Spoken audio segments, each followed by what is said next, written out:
Assalamualaikum warahmatullahi wabarakatuh.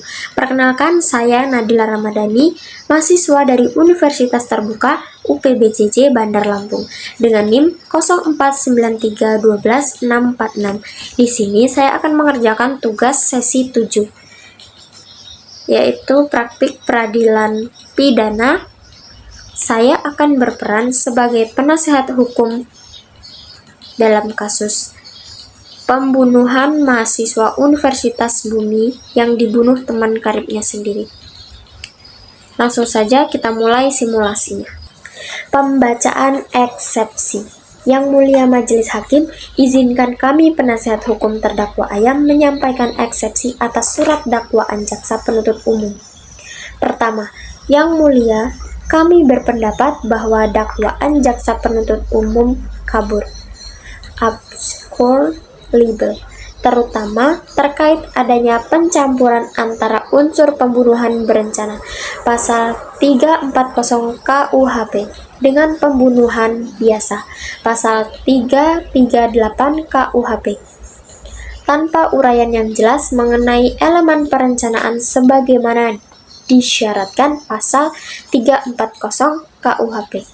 Kedua, unsur perencanaan memerlukan tenggang waktu yang cukup bagi terdakwa untuk berpikir tenang. Namun, jaksa penuntut umum tidak menguraikan secara detail kapan, di mana, dan bagaimana niat terdakwa terbentuk secara matang. Yang ketiga, Yang Mulia, dakwaan jaksa penuntut umum tidak menyebutkan keberadaan saksi mata yang melihat langsung perbuatan terdakwa, sehingga pembuktian unsur berencana masih bersifat asumtif.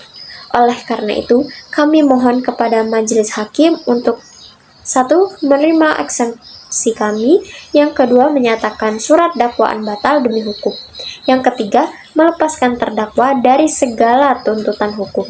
Demikian eksepsi kami sampaikan. Terima kasih Yang Mulia. Setelah hakim membacakan putusan sela biasanya menolak eksepsi penasihat hukum. Sidang lanjut pembuktian. Baik Yang Mulia, kami penasihat hukum menghormati putusan sela majelis hakim dan siap melanjutkan persidangan ke tahap pembuktian. Pemeriksaan saksi. Penasehat hukum mengajukan pertanyaan untuk saksi tetangga kos. Saudara saksi, benar saudara sering melihat korban dan terdakwa bergaul baik? Apakah pernah saudara melihat terdakwa melakukan ancaman atau tindak kekerasan terhadap korban sebelumnya? Apakah saudara mengetahui apakah korban punya masalah lain di luar hubungan dengan terdakwa? Saudara tadi mengatakan tidak pernah mendengar pertengkaran. Apakah itu benar? Jadi, hubungan korban dan terdakwa selama ini terlihat baik-baik saja. Untuk saksi pemilik kos. Saudara saksi, apakah benar banyak orang keluar masuk kos korban, termasuk kekasih korban bernama Beruang? Apakah ada laporan dari penghuni lain tentang keributan atau suara pertengkaran di kamar korban? Apakah benar kondisi kamar kos korban tidak terkunci saat ditemukan? Saudara tidak melihat secara langsung terdakwa keluar dari kamar korban pada hari kejadian, benar? Nota pembelaan atau pledoi. Yang Mulia Majelis Hakim, izinkan kami penasehat hukum menyampaikan pledoi. Pertama, kami menyampaikan duka mendalam kepada keluarga korban. Namun, dalam menegakkan keadilan, Yang Mulia, unsur-unsur hukum harus dibuktikan secara objektif bahwa unsur pembunuhan berencana pasal 340 KUHP tidak terpenuhi karena yang pertama, tidak ada bukti adanya rencana matang. Yang kedua, terdakwa tidak memiliki waktu cukup untuk merencanakan. Yang ketiga, terdakwa datang ke kos korban untuk mengobrol, bukan untuk membunuh. Yang keempat, pisau bukan dibeli untuk membunuh, melainkan sudah lama berada di motor terdakwa.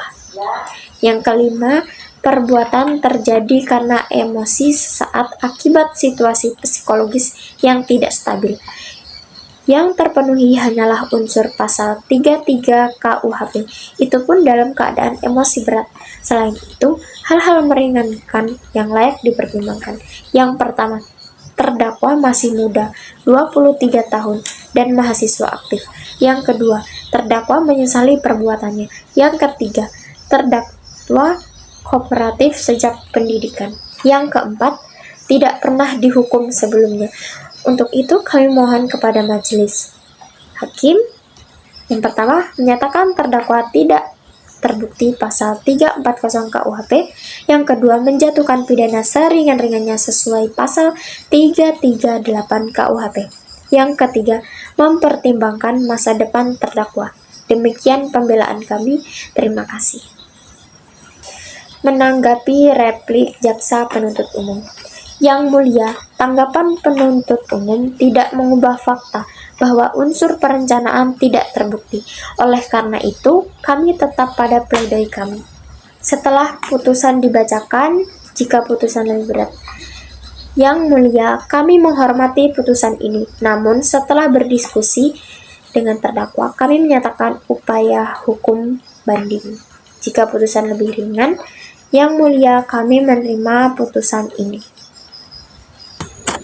Itulah tadi simulasi persidangan peradilan pidana dari sudut pandang penasihat hukum. Semoga video ini memberikan gambaran yang jelas dan manfaat bagi teman-teman semua. Saya akhiri. Wassalamualaikum warahmatullahi wabarakatuh.